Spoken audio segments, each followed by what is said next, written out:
ജിസ് Joy, Biju Menon, Asif Ali കൂട്ടുകെട്ടിന്റെ investigation crime ത്രില്ലറായി എത്തിയ ചിത്രം ആദ്യ അവസാനം വരെ ആ ടാഗ് ലൈനോട് പൂർണ്ണമായും നീതി പുലർത്തിയിട്ടുണ്ട് എന്ന് പറയാം. കാർത്തിക് എന്ന കഥാപാത്രമായി ആസിഫും ജയശങ്കറായി ബിജു മേനോനുമാണ് എത്തുന്നത്. 2.25 മണിക്കൂറോളം പ്രേക്ഷകരെ മുൾമുനയിൽ നിർത്തിയാണ് സിനിമ സഞ്ചരിക്കുന്നത്. ദിലീഷ് പോത്തൻ അവതരിപ്പിക്കുന്ന DYSP ഉദയഭാനുവിന്റെ നറേഷനിലൂടെയാണ് കഥ മുന്നോട്ടു പോകുന്നത്. വിവാദമായ ചെപ്പനംകോട്ട കൊലക്കേസിനെക്കുറിച്ചും അതിന്റെ അന്വേഷണത്തെക്കുറിച്ചും ഉദയഭാനു ചാനലിലൂടെ പങ്കുവെക്കുന്നതിലൂടെയാണ് കഥ തുടങ്ങുന്നത്.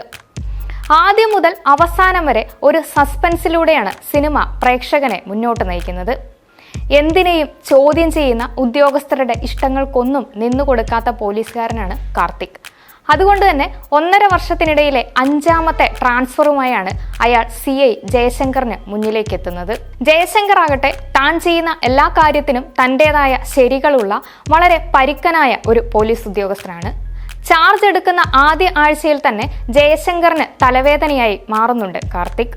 പതിയെ ചെറിയ രീതിയിൽ ഇരുവർക്കുമുള്ളിൽ ഈഗോ ക്ലാഷുകൾ സംഭവിക്കുന്നുമുണ്ട്. ഒരു ഉത്സവ പിറ്റേന്ന് രമ്യ എന്ന സ്ത്രീയുടെ മൃതദേഹം ജയശങ്കറിന്റെ വീടിന്റെ ടെറസിൽ കണ്ടെത്തുന്നു. ഇവിടെ നിന്നാണ് ശരിക്കും തലവന്റെ ലെവല് തന്നെ മാറി തുടങ്ങുന്നത്. ആ സംഭവത്തിന്റെ പേരിൽ ജയശങ്കർ ജയിലിലാവുകയാണ്. പിന്നീട് ജാമ്യത്തിലിറങ്ങിയ ജയശങ്കറും കാർത്തിക്കും ചേർന്ന് ചെപ്പനംകോട്ട കൊലപാതക കേസ് അന്വേഷിക്കാൻ ഇറങ്ങുന്നതോടെ കഥ മറ്റൊരു തലത്തിലേക്ക് വികസിക്കുകയാണ്. ഈഗോ മാറ്റിവെച്ച് പിന്നീട് ഒന്നിച്ച് മുന്നോട്ടു പോകുന്ന കാർത്തിക്കിനെയും ജയശങ്കറിനെയുമാണ് പ്രേക്ഷകർക്ക് കാണാനാവുക. ഒന്നിനു പുറകെ ഒന്നായി നടക്കുന്ന കൊലപാതകങ്ങളുടെ സത്യം തേടി ഇറങ്ങുകയാണ് ഇരുവരും. സസ്പെൻസ് എലമെന്റുകളെ ഹൈലൈറ്റ് ചെയ്താണ് പിന്നെയുള്ള സിനിമയുടെ പോക്ക്. ചിത്രത്തിന്റെ ഏറ്റവും വലിയ ഹൈലൈറ്റ് എന്ന് പറയുന്നത് ആസിഫ് ബിജു മേനോൻ കെമിസ്ട്രി തന്നെയാണ്. പലയിടങ്ങളിലും ബിജു മേനോനൊപ്പം കട്ടയ്ക്ക് പിടിച്ചു നിൽക്കാൻ ആസിഫിനായിട്ടുണ്ട്. ആസിഫിന്റെയും ബിജു മേനോന്റെയും തുടക്കം മുതലുള്ള പഞ്ച് ഡയലോഗുകളും പ്രേക്ഷകരെ ആവേശത്തിലാക്കി. തുടക്കത്തിൽ ശത്രുക്കളെ പോലെയാണ് പെരുമാറിയിരുന്നതെങ്കിലും സിനിമയുടെ 2ാം പകുതി എത്തുമ്പോഴേക്കും ട്രെയിലറിൽ കണ്ട പോലെ ഇരുവരും ഇരട്ടപെറ്റതാണെന്നേ പ്രേക്ഷകർക്കും തോന്നുകയുള്ളൂ. അടുത്ത കാലത്തായി ആസിഫ് ചെയ്ത മികച്ച വേഷങ്ങളിൽ ഒന്നുകൂടിയായിരിക്കും കാർത്തിക്കിൻ്റേത്. നിരവധി കഥാപാത്രങ്ങൾ ആദ്യം മുതൽ അവസാനം വരെ കടന്നു വരുന്നുണ്ട്. മിയ, അനുശ്രീ, കോട്ടയം നസീർ, വില്ലനായെത്തിയ കഥാപാത്രമൊക്കെ അവരവരുടെ ഭാഗങ്ങൾ മികവുറ്റതാക്കി. ശരത് പെരുമ്പാവൂർ, ആനന്ദ് തേവരക്കാട്ട് എന്നിവർ ചേർന്നാണ് തിരക്കഥയൊരുക്കിയിരിക്കുന്നത്. തിരക്കഥയിലുള്ള വലിച്ചുനീട്ടൽ ചെറിയ രീതിയിൽ സിനിമ ആസ്വാദനത്തെ ബാധിച്ചിട്ടുണ്ട്.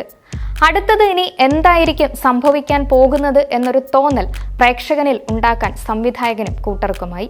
ഇയാളായിരിക്കും കൊലപാതകിയെന്ന് പ്രേക്ഷകനെ കൊണ്ട് 100% വിശ്വസിപ്പിക്കുകയും എന്നാൽ അയാളല്ല ശരിക്കും കുറ്റവാളിയെന്ന് തെളിയിക്കാനും സംവിധായകൻ ജിസ് ജോയിക്ക് കഴിഞ്ഞു. ക്രൈം ത്രില്ലർ അവതരിപ്പിച്ചതിൽ ജിസ് ജോയി വിജയിച്ചിട്ടുണ്ട് എന്ന് വേണം പറയാൻ. പതിവ് ജിസ് ജോയി ചിത്രം പോലെ ഫീൽ ഗുഡ് മോഡിലല്ല തലവൻ മുന്നോട്ട് പോകുന്നത്. തുടക്കം മുതൽ അവസാനം വരെ ആ ഡാർക്ക് മോഡ് നിലനിർത്താൻ സംവിധായകൻ അതീവ ശ്രദ്ധ പുലർത്തിയിട്ടുണ്ട്. ശരൺ വേലായുധന്റെ ഛായാഗ്രഹണവും ദീപക് ദേവിന്റെ പശ്ചാത്തല സംഗീതവും സിനിമയ്ക്ക് കൂടുതൽ പൂർണ്ണത നൽകിയിട്ടുണ്ട്. ആക്ഷൻ രംഗങ്ങളിലൊക്കെ കൃത്യമായി തന്നെ പശ്ചാത്തല സംഗീതം വർക്കൗട്ടായിട്ടുണ്ട്. ആദ്യ മധ്യാന്തം വരെ ത്രില്ലർ മോഡ് പിടിച്ചു നിർത്താൻ പശ്ചാത്തല സംഗീതം ഏറെ സഹായകമായി എന്ന് പറയാം. അരുൺ നാരായൺ പ്രൊഡക്ഷൻസിന്റെയും ലണ്ടൻ സ്റ്റുഡിയോസിന്റെയും ബാനറുകളിൽ അരുൺ നാരായൺ, സിജോ സെബാസ്റ്റ്യൻ എന്നിവർ ചേർന്നാണ് ചിത്രം നിർമ്മിച്ചിരിക്കുന്നത്. പ്രേക്ഷക മനസ്സിൽ നിരവധി സംശയങ്ങളും ഊഹാപോഹങ്ങളും നിലനിർത്തിക്കൊണ്ടാണ് തലവൻ അവസാനിക്കുന്നത്. സ്ഥിരം കാണുന്ന ഒരു ക്ലീശേ ക്രൈം ത്രില്ലർ കഥയല്ല തലവൻ്റേത് എന്നതുകൊണ്ട് തന്നെ ധൈര്യമായി സിനിമ കാണാം. സിനിമ കണ്ടിറങ്ങുമ്പോൾ പ്രേക്ഷകരുടെ മനസ്സിൽ ഒരു ചോദ്യമുണ്ടാകാം: രഹസ്യങ്ങളുടെ ചുരുളഴിക്കാൻ തലവൻ വീണ്ടും എത്തുമോ?